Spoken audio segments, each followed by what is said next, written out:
If it's 7:30, then it's time for the East Lyme Board of Selectmen meeting of October 5th, 2016. If you all please rise to the Pledge of Allegiance.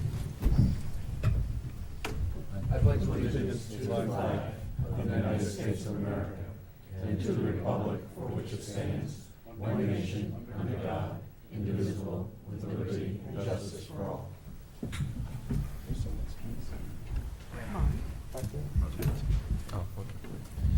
Are there any additional agenda or consent items this evening? I do not have any. No. Okay, then we'll move on. Delegations. It's the time to speak to the commission on, the Board of Selectmen on any items that you'd like to bring forward to the Board of Selectmen. Would anyone like to speak to this evening? Mr. Rando. Probably don't want to hear me, but you can speak.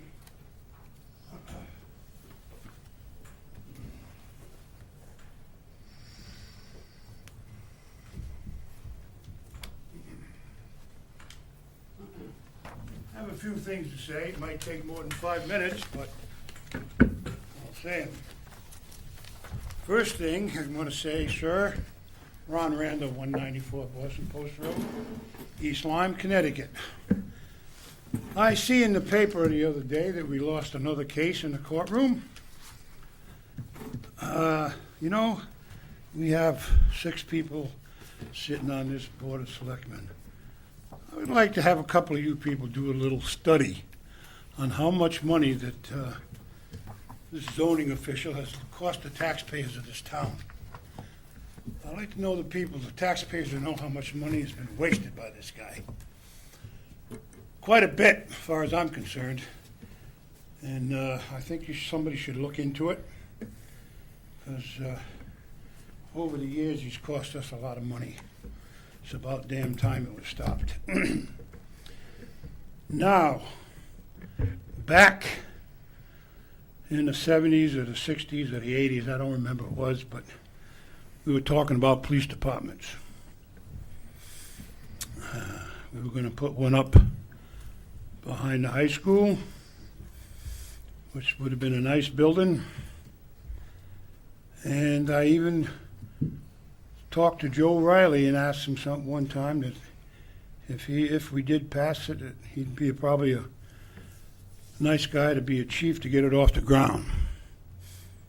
He was interested in talking about it, but it never materialized because one of our ex-Democratic assemblymen up there was against it, Mr. Hoy, and that would have been a great place. And then when Beth became first selectman, she had a commission appointed. I think Joe Ray was on it and somebody else, and they wanted to go out across from the State Farm. But by the time they got through putting everything in there, it was quite a bit more money than we could afford, I believe. Now, I have one question to this board here. Did we advertise people that would want to be on this commission to investigate this?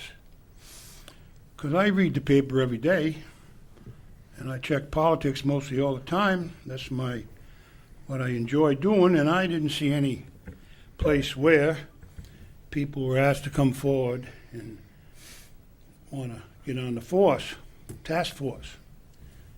So I would like you, Mr. First Selectman, to give me a report on that. Did we put that out, see if other people wanted to be on there? Or did we just pick somebody that somebody liked or somebody wanted? I don't know, but I'd like to know the answer. I am for a police department. I always have been. And always have been for privatizing trash pickups and putting out to sell the water and sewer department to bring some money into the town. But that never happens because nobody listens to anybody around here anyway. If they listen, it goes in one ear and out the other, because I've been doing it since the 60s, and I've told you people and people before you things that were going to happen, and Rando doesn't know what he was talking about. They seem to all come true sooner or later. So, something else I wanted to talk about here. I don't remember what it was, but I would be interested in how this task force or police chief or whatever you call it came about. And I would like to have a report or something. You can tell me about it. Thank you very much. Would anyone else like to speak this evening? Mr. Mingo.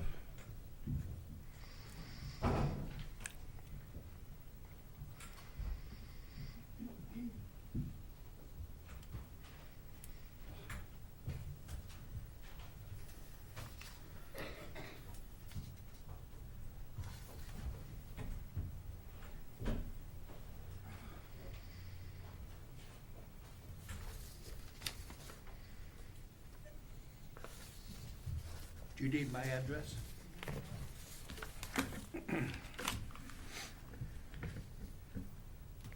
I've always been for our own police department.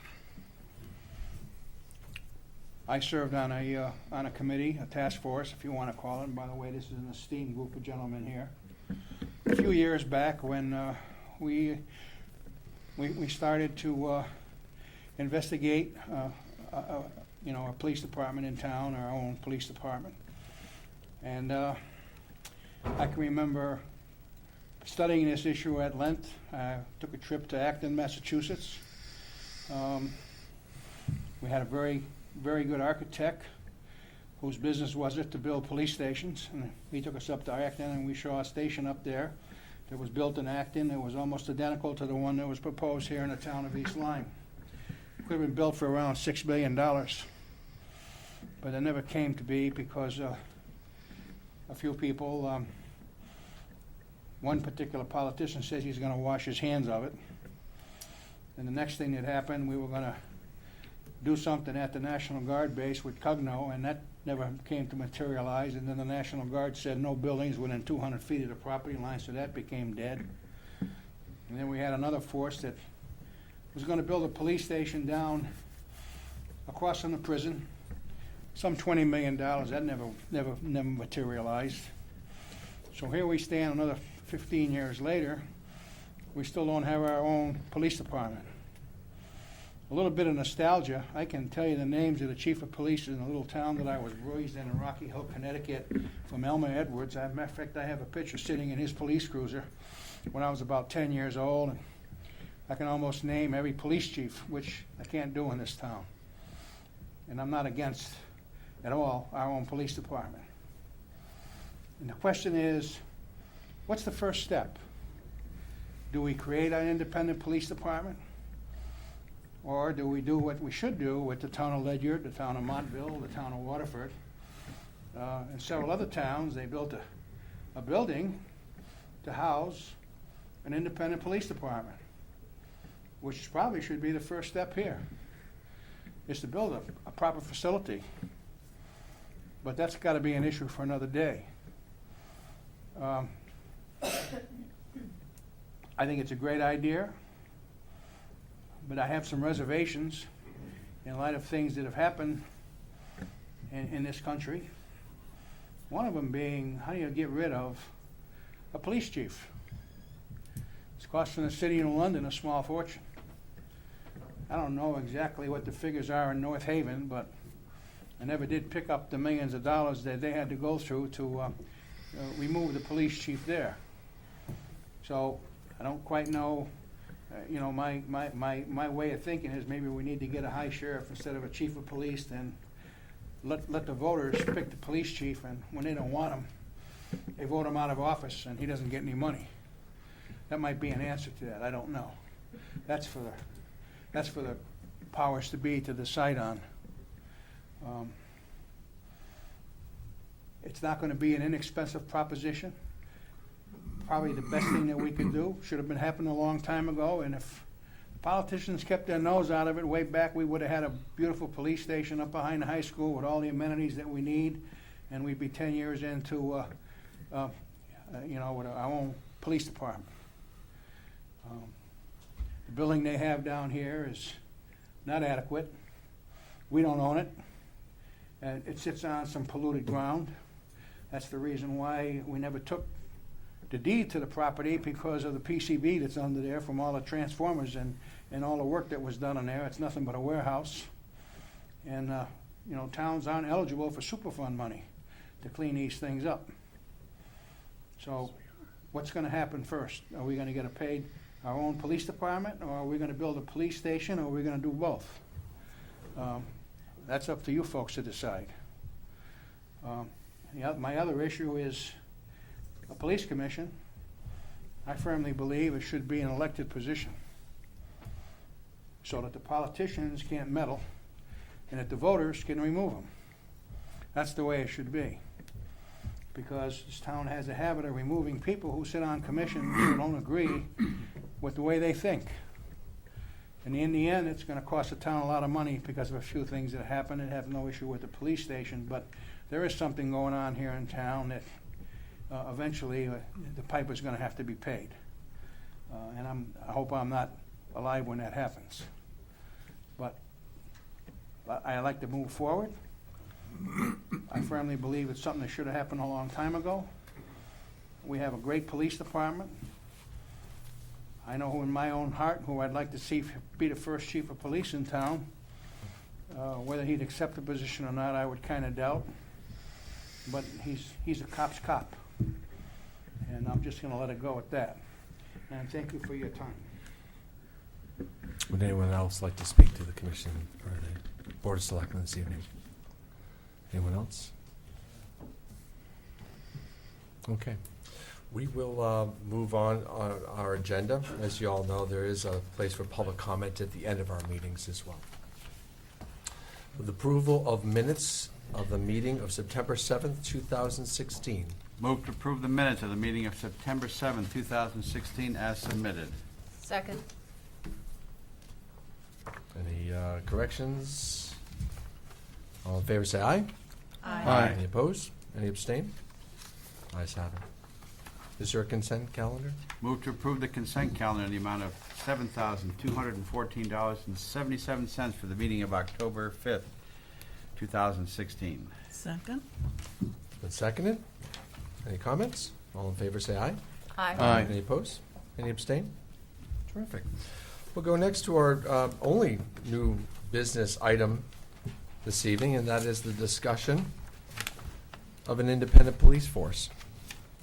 I'll start with a short narrative. I wasn't sure if, depending on the audience that showed up tonight, I think it might be good to put a little history behind this of why I've come to the conclusion that we need one. And I've put a whole lot of work in this, as well as the sergeants and a few other groups in town as well. So if you'd indulge me for the next 5 minutes. So upon coming into the job as first selectman, I knew that our police department management structure needed to be reviewed. It's been talked about for several decades. I was fully aware that this was an issue that I would need to tackle, in the result, whether we go independent or not, would need to be addressed and decided upon. During my first meeting with the police sergeants, this indeed was part of the agenda. The force needed to know if I would address the issue or not. One way or the other, coming to a conclusion would remove that big question mark that was looming in the department for years. I spent about a year observing, investigating, asking questions, fully immersing myself in this issue. In that time, we lost our long-tenured resident state trooper, Bill Blanchette. We had had many conversations on this subject, and he was extremely helpful in helping me understand the intricacies of the relationship, the fine details of the contract that we have with the state, and the contradictions that exist between local policing and the state police system. Our partnership with the state police spans over 60 years. It's a relationship that the town is extremely grateful for. We appreciate each and every resident state trooper who has been in our town to serve us over the years. There have been many, many good ones. Each has remained professional and dedicated to doing the best job possible. And I especially want to go on record saying that our current resident state trooper has nothing to do with this decision, Sergeant Jeff McDermott. He's an outstanding officer, and he's stepped into this in this town and is doing a professional job. I asked Sergeant McDermott if he or anyone else from the state police department could speak on record about the resident state trooper system, could talk about how difficult it has become for towns of our size to remain in the resident state trooper system. The state police cannot speak on the subject, but it's safe to say that the frustration of the resident state trooper system in towns like ours with a full-time force, that frustration is equal on both sides of the relationship. My conclusion after a year of investigation is that our current management structure is not effective. Currently, East Lyme employs 22 police officers. They are fully trained and fully certified. They are sworn officers capable and expected to perform every and all duties assigned to them in the course of normal police work. They are incredibly professional, dedicated, and focused on putting East Lyme citizens' safety first. Their direct supervisor in person, in control of all 22 of our officers, is not a town employee. It's a resident state trooper. I'm stating some of the obvious, but I kind of wanted to get down to the kindergarten level here. Let's restate the relationship we have. He is a state employee and is loyal to the state police system and reports to personnel and hierarchy up at state, the Troop E in Montville on Route 395. He works hand in hand with the first selectman. All of them have, but they do not take direct orders or direction from anyone else in our town. He must obey the orders from the state police system, where the resident state trooper is not present, which is, if he works an 8-hour days, that's 16 hours that he's not here. Our East Lyme Police Department officers report to whomever, technically, by contract, they report to whomever happens to be the duty sergeant in charge at Troop E at that particular time. In fact, every state trooper outranks every East Lyme police officer, regardless of experience or rank. So some trooper coming in from Danbury, driving by, seeing the accident, pulls in, takes over the accident scene, has no obligation to this town, does not know the history of the people involved or the house involved or the relationships involved. They prevail over our own cops. While the first selectman is the chief of police, according to our town's police ordinance, he or she typically has no background in policing. He or she is not a sworn officer, can supervise and motivate and control an emergency situation, but typically has no training or experience during a difficult crisis. In addition, due to the multiple responsibilities of the first selectman, the local police are not always represented at every meeting they should be, at emergency management meetings, both locally and regionally. The relationship between the state police and the local officers are an awkward one. There's friction and there's confusion. They operate out of different operation manuals that contradict one another often, and that's been troubling. I don't want to go into details. I don't think it's necessary. I think you can trust our officers. Trust me as a first selectman. Trust even the state police who have identified conflicts in the relationship. Police independence is not a new concept in this town. It's been talked about earlier this evening. Rumors that this was, there have been rumors that this was studied as far back as 1985. And a study was also done about 4 or 5 years ago, 2011, I believe, and one somewhere in the middle. The conclusion is no different today than it was that many years ago, that East Lyme should move to an independent force. I know that Mr. Formica had a good working relationship with resident state trooper Bill Blanchette and was waiting for him to move on before engaging the plan that he had engineered. That time never came during his tenure as first selectman. As a businessman for 27 years and being involved with East Lyme's leadership since 1999, the problems with our current force structure are obvious and egregious. When I stepped into this role as first selectman, I recognized that the relationship that our first responders have with our town leadership needs attention. It needs it bad, or badly. The supervision and direct accountability for our police force rests with a state trooper who does not work for the town and is typically only in the seat for, on average, about 3 years. The continuity in the position is non-existent. Loyalty to the town and to our troops, loyalty to the town is only extended so far. We can do better, and frankly, I believe we must do better. This is the timeline that I took to get to tonight, and what some of the major points of action that have happened. Of course, I was elected. I assembled the sergeants together to gather information about the requirements of going independent after several discussions about whether we should or not. I talked with area first selectmen and police chiefs from around the area about what to expect, what will change, the pros and the cons. I talked specifically to Ledyard Mayor Rodolico and his now successor, Mayor Finkelstein, before and after their move to independence. As you know, Ledyard successfully did this about a year ago. I met with Troop E leadership about the existing friction, contradictions between the local force and the state police. We've hammered out some of those things on an individual basis, but they will always remain because our contracts are different. I met with our town attorney about procedures necessary to make a move to independence. Is it a charter change? Is it an ordinance change? What's required? It turns out it's an ordinance, and there'll be more on that later.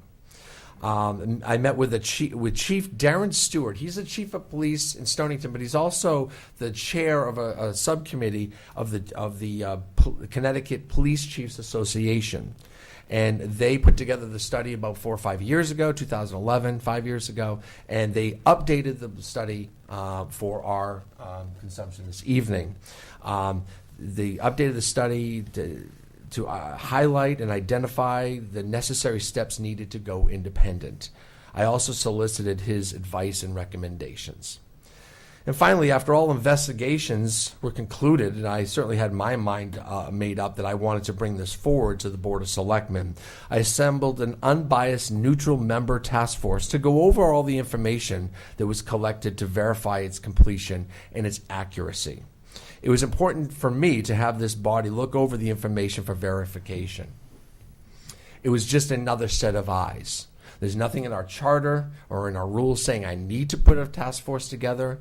There's been plenty of ordinances in this town that have come to the Board of Selectmen, and the decision's been made without task force, without independent studies.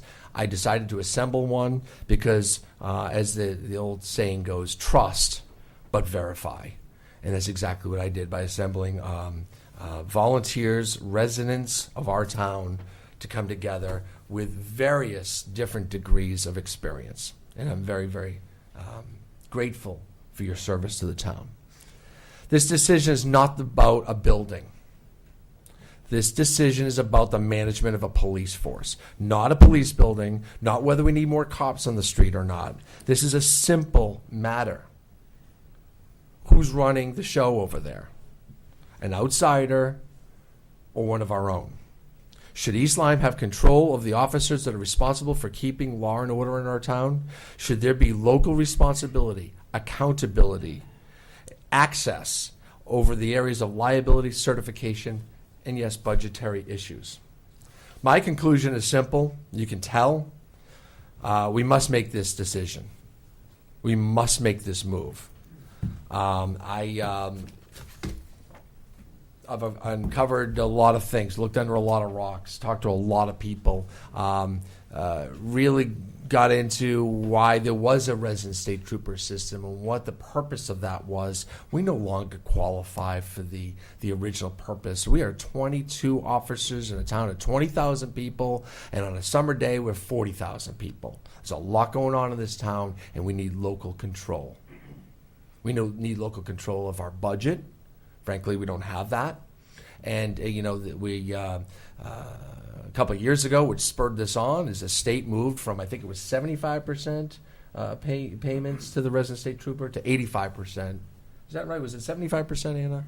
Actually, it started at 50%. Well, I know, but we've been paying, I think, 70 or 75% for many years, and it's now at 85% and 100% of benefits and overtime, even though we only get the resident state trooper about 80% of his time. Sometimes he's working in other towns and other task force, etc., or scenes of crimes. But we pay 100% of his benefits. And we know where the state is. There are $1 billion in the hole in the upcoming year. There are $1 billion in the hole in the following year. Regardless of who gets elected, the state's in trouble. And we would expect that the resident state trooper system, it's been whispered in my ear pretty loudly, that we would expect to be paying 100% instead of the 85% for the resident state trooper to be in our town. That said, this is my recommendation. So I had the town attorney put together an ordinance. We can read that ordinance, or we could submit that ordinance. But in the meantime, I also want to hear from some people who've done a whole lot of work. I did formulate a task force. Its chair is here this evening, Tom Gardner. And if, Tom, you would maybe take the podium, introduce the task force, and tell us your findings, please. Good evening, and thank you for having us. I think the first order of business is to let you know the document you have in front of you is a high-level executive summary of the work product. And it's not the action plan for the administrative, budgetary, or operational aspects of any department. It's strictly a high-level presentation formulated by the committee members for your review and consideration. I think the first thing I'd like to do is introduce the committee members who put a lot of time and effort into it, and I think I'll also qualify them for the recommendation that we'll make at the end of the presentation. I think it's important to have a qualification of why they made this recommendation. Steve Kelly is, I think everybody knows from the Board of Finance. You got Kathy Miller, Joe Perkins, Mark Powers, Steve Roblowski, and myself, Tom Gardner. Just to qualify the committee, I think it's important for the audience and the board to understand where we're all from. 4 of the members have approximately 100 years collectively in federal, state, and local law enforcement at a supervisory level or higher. 1 member is currently a training coordinator for the Law Enforcement Council of Connecticut. 2 members have approximately 30 years collectively of executive level management for large multinational corporations with 150,000 employees or more. 2 members have 60 years collectively of U.S. military command experience at the rank of colonel and lieutenant commander. 2 members have served on the East Line Board of Finance, each as chairman during their time, and 1 member has served on the Board of Selectmen. So I think that information is important to the audience as well as to the board to qualify the individuals who will represent this committee. The next item is on slide 4, is a disclaimer, and I think it's important for everybody to understand what the committee has done and why we did it. Our recommendation should in no way be construed as a criticism or reflection upon any employee of the state of Connecticut or the town of East Lyme. The primary focus in criticism of the committee has strictly to do with the business relationship between the state of Connecticut and the town of East Lyme. And more importantly, the model or the program, the resident state police program, by which the East Lyme operates under. So there's a distinct difference between the contractual relationship and a program that we reviewed. We took the approach of looking at it from 2 aspects, from a business perspective and a policing model. There was enough expertise in the committee that we could do that, looking at it from the business model and the policing model. And unfortunately, looking at it from both aspects, there were many, many deficiencies we have identified, but we tried to stay within our scope of assignment. The scope was very narrow but very specific, to determine if the East Lyme Police Department has capacity and capability to transition from the Connecticut State Police Resident Trooper Program, I call it the program, to its own independent police force. And the methodology that we used in looking at that assignment was, first, we reviewed the police report, as the first selectman mentioned, from the Police Chiefs Association and Municipal Police Support Committee. And the committee felt it was important from an independent standpoint that we look at that report, but we did not adopt it. What we did is we used it for reference purposes. Again, we wanted to keep the independence from the police committee and our own committee. However, their report stated, "Our review indicates that East Lyme is in a good position to execute such a plan." And that was their quote from their report to the town. What we did as a committee, we wanted to conduct independent research on the administrative and operational activities of the East Lyme PD. Again, looking for the independents who could formulate our own opinion and decision of how the department is operating and not relying on somebody else's comments or statements. We did interview employees of the East Lyme PD, the state's attorney's office in New London, the mayor of Ledyard, who just recently transitioned their department from a police force under the resident trooper program over to an independent police force, and also the East Lyme Director of Public Safety. We all like to look at documents, so we wanted to look at documents to justify and substantiate what we see and what we read. We got documents from the East Lyme PD. We did some research on the state of Connecticut online resources pertaining to the resident trooper program. We also went to the U.S. Census Bureau and got some data for population for the town of East Lyme. We read the contract between the state of Connecticut and the town of East Lyme, which is extremely enlightening, you might say. And I reviewed documents from the dispatch center for the East Lyme dispatch center up in Boston Post Road. So that was basically the scope of the assignment that we had from the first selectman in reviewing some of the recommendations that had previously been made. The observations that the committee has made individually and as a group was, and I think the first selectman alluded to this during his comments regarding this particular issue, the lack of experienced leadership and management by the East Lyme Police Department. The lack of leadership and management directly impacts all aspects of the town, including but not limited the residents, the taxpayers, the merchants, the visitors, as well as the employees themselves, meaning the police officers. The current policing model, as the committee viewed it, is dysfunctional and ineffective. And I think when you start looking around the country of what's going on around the country, you have to stop and look in your own backyard and say, what are we doing? How are we doing it the right way? And I can honestly tell you from our experience as a committee and individually that there are many things that have happened in many years across the country, and they always say, well, it can't happen in our community, but it does.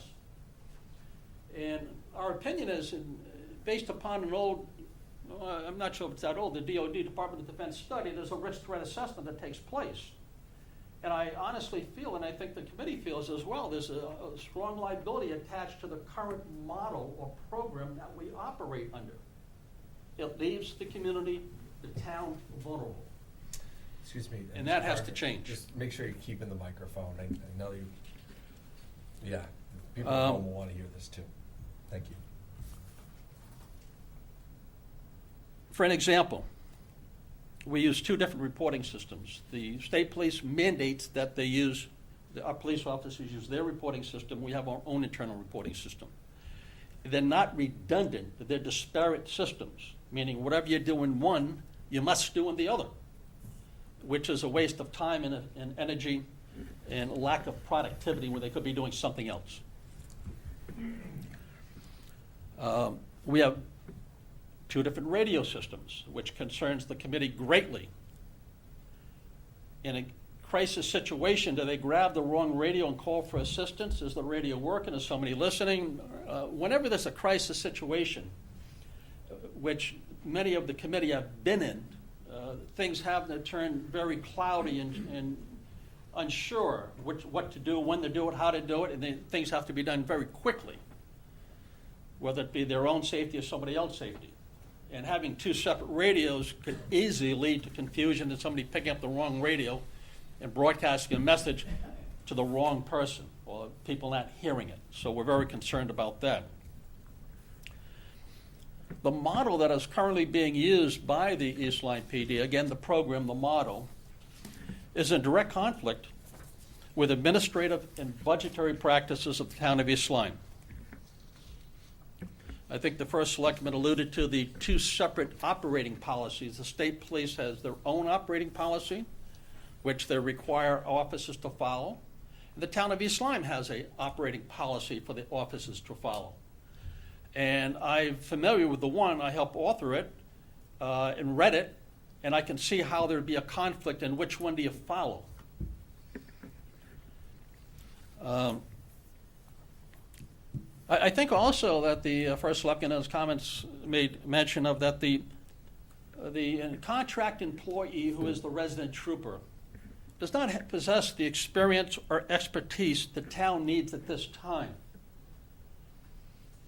In 1950, according to the U.S. Census data, there was approximately 3,870 residents in the town of East Lyme.